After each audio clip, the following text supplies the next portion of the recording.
আজ আমরা রুবিনার একটা গল্প শুনব। তবে এটা শুধু একজনের গল্প না, এর ভেতরে লুকিয়ে আছে অ্যান্টিবায়োটিক ব্যবহার নিয়ে একটা বিরাট শিক্ষা, যা আমাদের সবার জানা দরকার। চলুন শুরু করা যাক। ভাবনাটা খুব সাধারণ, তাই না? শরীর তো এখন ভালোই লাগছে, আর ওষুধ খাওয়ার দরকার কি? কিন্তু এই ছোট্ট একটা ভাবনাই রুবিনার জীবনের মোড়টা পুরোপুরি ঘুরিয়ে দিয়েছিল। কিভাবে? আসুন একদম শুরু থেকে ঘটনাটা দেখি। গল্পের শুরুতে পরিচয় করিয়ে দিই রুবিনার সাথে। লক্ষ্মীপুর জেলার রায়পুরের মেয়ে, বয়স মাত্র 20।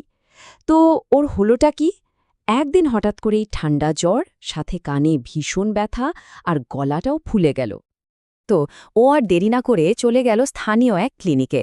ডাক্তার দেখে বললেন এটা একটা ব্যাকটেরিয়াল ইনফেকশন, আর চিকিৎসার জন্য দিলেন 3 দিনের একটা অ্যান্টিবায়োটিক কোর্স, নাম অ্যাজিথ্রোমাইসিন 500 মিলিগ্রাম। এখন প্রশ্ন হল, এই যে অ্যাজিথ্রোমাইসিন, এটা আসলে কি জিনিস? কিভাবে এটা ব্যাকটেরিয়ার মতো শত্রুর সাথে লড়াই করে?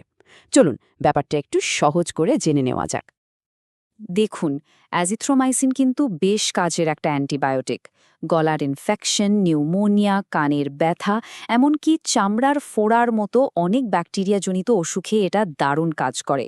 তবে একটা কথা কিন্তু মাথায় রাখতে হবে, এটা ভাইরাসের উপর কোনো কাজ করে না, মানে সাধারণ সর্দি কাশিতে এটা খেয়ে কোনো লাভ নেই। এর কাজ করার ধরনটা কিন্তু দারুণ ইন্টারেস্টিং। ওষুধটা প্রথমে সোজা ব্যাকটেরিয়ার ঘরের ভেতর, মানে কোষের ভেতর ঢুকে পড়ে। তারপর তাদের প্রোটিন বানানোর মেশিনটা বন্ধ করে দেয়। আর প্রোটিন ছাড়া তো ব্যাকটেরিয়া বাঁচতেই পারে না, ফলে ওগুলো সব মরে যায় আর ইনফেকশনটাও সেরে যায়। দারুণ না ব্যাপারটা? ডাক্তার কিন্তু রুবিনাকে একটা কথা খুব পরিষ্কার করে বলে দিয়েছিলেন, আর সেটাই ছিল সবচেয়ে জরুরি, যে কোর্সটা দেওয়া হয়েছে সেটা যেন পুরোপুরি শেষ করা হয়। একদিনও কম না, একদিনও বেশি না, এটাই ছিল মূল কথা। তো সব তো ঠিকঠাকই চলছিল, তাই না? কিন্তু এখানে রুবিনা এমন একটা ভুল করে বসল, যা তার পুরো সুস্থ হওয়ার জার্নিটাকে ওলটপালট করে দিল। ওষুধ খাওয়ার দ্বিতীয় দিন রুবিনার একটু গা গোলানো ভাব আর মাথা ব্যথা শুরু হলো। তো স্বাভাবিকভাবেই ও একটু ভয় পেয়ে গেল। ডাক্তারকে ফোন করতেই তিনি বললেন, আরে এটা তেমন কিছু না, এগুলো খুবই সাধারণ সাইড এফেক্ট, তুমি বরং একটু বেশি করে জল খাও, দেখবে সব ঠিক হয়ে গেছে। তৃতীয় দিনে রুবিনা ঘুম থেকে উঠে দেখল শরীরটা একদম ঝরঝরে লাগছে, জ্বর নেই, কানের ব্যথাও কমে গেছে। ও মনে মনে ভাবল, আরে আমি তো এখন পুরোপুরি সুস্থ, আর ওষুধ খেয়ে কি হবে? আর ঠিক এই ভাবনা থেকে ও ডাক্তারের কথাটা ভুলে গেল, কোর্স শেষ না করে ওষুধ খাওয়া বন্ধ করে দিল। আর এটাই ছিল ওর জীবনের সবচেয়ে বড় ভুল। এই ছোট্ট একটা ভুলের মাসুল কিন্তু রুবিনাকে দিতে হলো খুব সাংঘাতিকভাবে। কয়েকদিন যেতে না যেতেই ওর অসুস্থতা আবার ফিরে এলো, কিন্তু এবার আরও ভয়ঙ্কর চেহারা নিয়ে। পার্থক্যটা একবার খেয়াল করুন। প্রথমবার ওর যে উপসর্গগুলো ছিল, দ্বিতীয়বার সেগুলোই ফিরে এলো, কিন্তু কয়েক গুণ বেশি তীব্রতা নিয়ে। কেন হলো এমন? কারণটা হলো, কোর্স শেষ না করাতে কিছু দুর্বল ব্যাকটেরিয়া হয়তো মরে গিয়েছিল, কিন্তু যেগুলো ছিল সবচেয়ে চালাক আর শক্তিশালী সেগুলো বেঁচে গিয়েছিল। আর এবার ওরা আরও শক্তিশালী হয়ে ফিরে এসেছে। ডাক্তার তখন রুবিনাকে একটা খুব গুরুত্বপূর্ণ জিনিস বোঝালেন, যেটাকে বলে অ্যান্টিবায়োটিক রেজিস্ট্যান্স। মানে হল, যখন আমরা কোর্স শেষ করি না, তখন বেঁচে যাওয়া ব্যাকটেরিয়াগুলো ওই অ্যান্টিবায়োটিকটাকে চিনে ফেলে, অনেকটা শত্রুর অস্ত্র চিনে ফেলার মতো।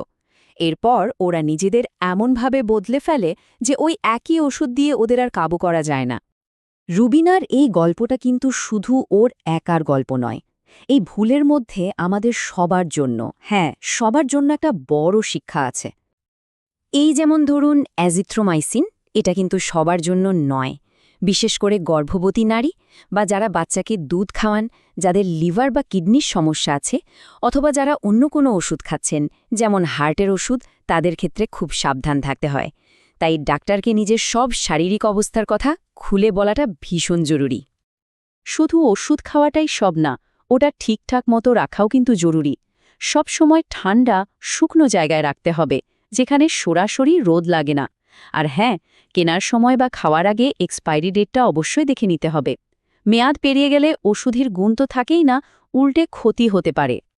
শেষ করার আগে এই কথাটা মাথায় গেঁথে নেওয়া যাক, যখন আমরা ডাক্তারের পরামর্শ ছাড়া অ্যান্টিবায়োটিকের কোর্স মাঝপথে থামিয়ে দিই তখন কিন্তু আমাদের শরীর বাঁচে না, বেঁচে যায় ওই ব্যাকটেরিয়াগুলোই।